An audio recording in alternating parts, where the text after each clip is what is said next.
Juan Diego Castañeda, codirector de la Fundación Carisma. ¿Estás por acá? Buenos días, soy Juan Diego Castañeda, codirector de la Fundación Carisma. En Carisma nos dedicamos a la defensa de derechos humanos en contextos digitales. Y bueno, agradecemos y celebramos mucho esta invitación porque es un momento clave para hablar de tecnología y guerra. Hoy el panorama global está marcado por una creciente militarización de la tecnología. Por ejemplo, Alemania ahora incrementó su presupuesto de guerra, es una decisión histórica. El conflicto entre Rusia y Ucrania está mostrando también un futuro de la guerra más digital.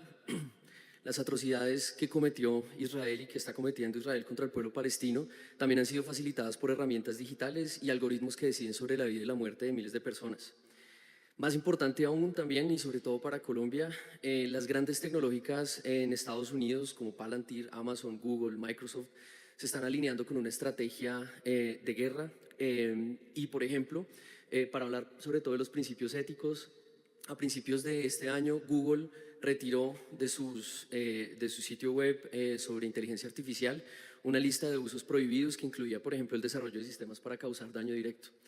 Esto nos habla un poco de la situación en la que estamos en relación entre las empresas de tecnología y la guerra.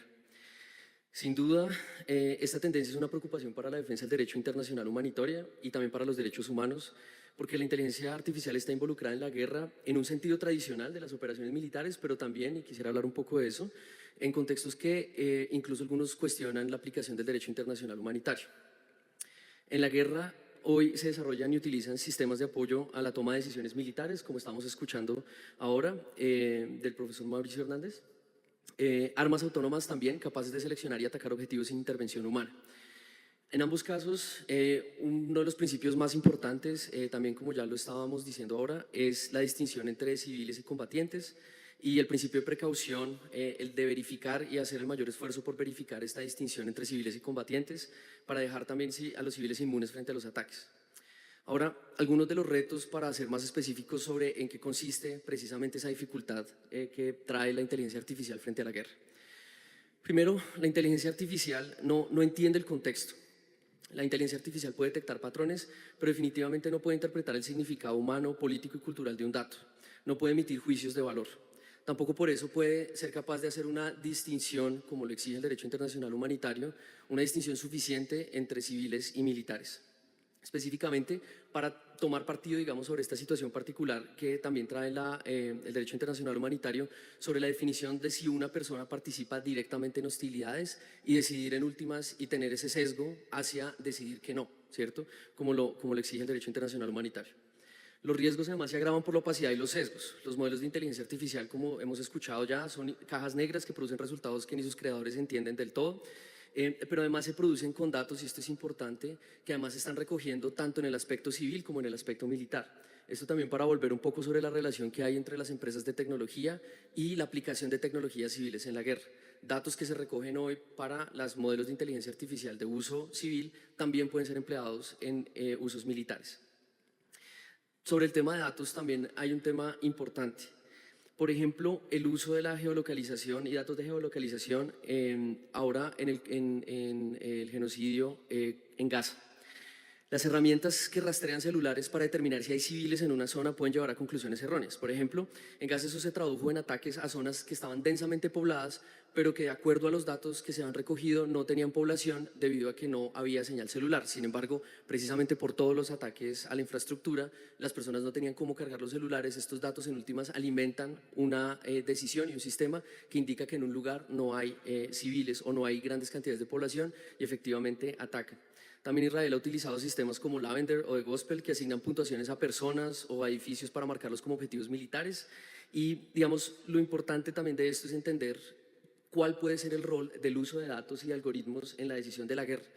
Una forma de verlo es la tendencia hacia la deshumanización de la guerra y a convertir lo mismo que sucede en otros ámbitos, a convertir a las personas en puntos de datos, en conjuntos de datos y tomar decisiones no ya sobre personas, sino sobre conjuntos de datos. Además, la inteligencia artificial se ha convertido en una herramienta de desinformación y con esto nos movemos de los del contexto específicamente militar y de guerra hacia un contexto, digamos, adyacente de conflicto. Porque la desinformación y la inteligencia artificial ha servido también como una herramienta, no exclusivamente, pero como una herramienta para amplificar discursos que justifican la violencia y erosionan la confianza en las instituciones democráticas. La guerra hoy también se prepara desde la narrativa y la manipulación de la opinión pública. Por eso, la aplicación del principio de distinción entre civiles y combatientes tiene aún más dificultades. Por ejemplo, en Ucrania y Rusia se están utilizando soluciones civiles para usos militares. Por ejemplo, la colaboración entre empresas para la provisión de imágenes satelitales con el fin de decidir blancos. Estas imágenes incluso son mejores que las que tienen satélites estatales y en últimas también las tecnologías para analizar estas imágenes y decidir objetivos también provienen del sector civil. Las tecnologías civiles, ya no como un uso para tomar decisiones, sino como un blanco de los ataques, se han utilizado también y se han abusado. Por ejemplo, Rusia y Ucrania ambos usan o abusan de la red celular para provocar o monitorear llamadas de combatientes, determinar así su ubicación y atacar sus posiciones. El control del uso de la inteligencia artificial para la guerra entonces se vuelve difícil en el sentido de que su origen también puede ser civil, por lo cual la regulación afectaría a usos civiles. También parece poco práctico porque no es posible saber cuándo se usa en la guerra. Y finalmente, y esto parece ser la opinión política general, sobre todo en la OTAN, es indeseable porque enfatizar el control en estas condiciones puede darle una desventaja militar a quien aporta y quien opta por el control. A pesar de que, sin duda, el derecho internacional humanitario aplica para las operaciones contra infraestructura crítica digital, el principio entre distinción entre civiles y combatientes de nuevo acá se complica.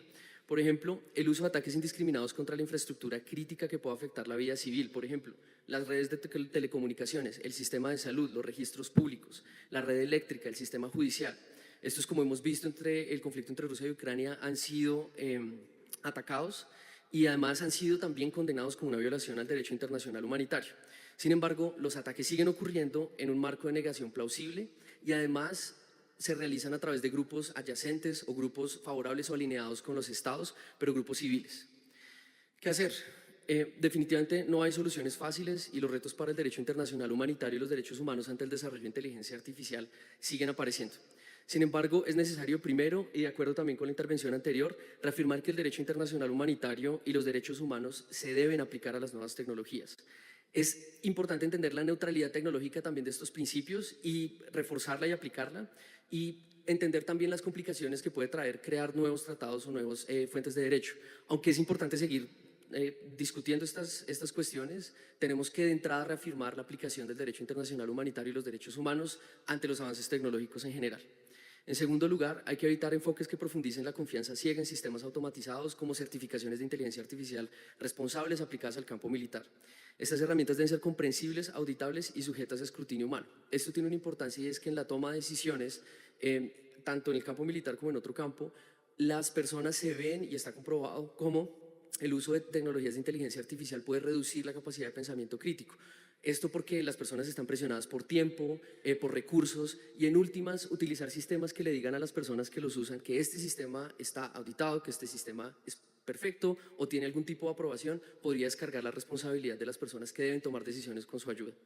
Tercero, es importante educar a quienes desarrollan y usan estas tecnologías, incluidos los operadores militares y también los principios de derecho internacional humanitario. Es decir, quienes están en el campo militar deberían entender mejor y debería haber más educación y formación en temas digitales y en temas de cómo funcionan estas tecnologías, sobre todo cuáles son sus capacidades y cuáles son sus limitaciones, y también el aporte de quienes desarrollan estas tecnologías para quienes deben tomar decisiones desde el punto de vista también de sus obligaciones con el derecho internacional humanitario y los derechos humanos. Cuarto, nos parece importante fortalecer las capacidades técnicas de instituciones, por ejemplo, como el Comité Internacional de la Cruz Roja o la Corte Penal Internacional para investigar y sancionar abusos derivados del uso de herramientas digitales en la guerra.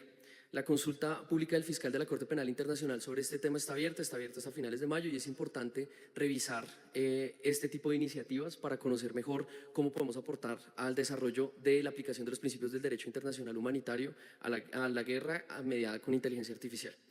Y finalmente, hay que reconocer también que el desarrollo y uso de estas tecnologías no es neutral. También exacerba desigualdades entre estados. Mientras algunos toman ventaja, otros quedan vulnerables. Y esto alimenta una serie de tensiones geopolíticas, brechas de poder y riesgo de conflictos asimétricos, como ya lo advierte la literatura especializada. De nuevo, muchas gracias por provocar el debate y abiertos a cualquier comentario o discusión.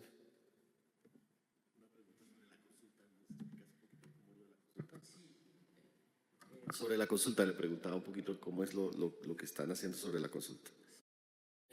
La consulta pública es una consulta que lanza el fiscal de la Corte Penal Internacional, específicamente sobre los crímenes que se permiten o que están habilitados a través del uso de herramientas cyber o de herramientas digitales bajo el Estatuto de Roma.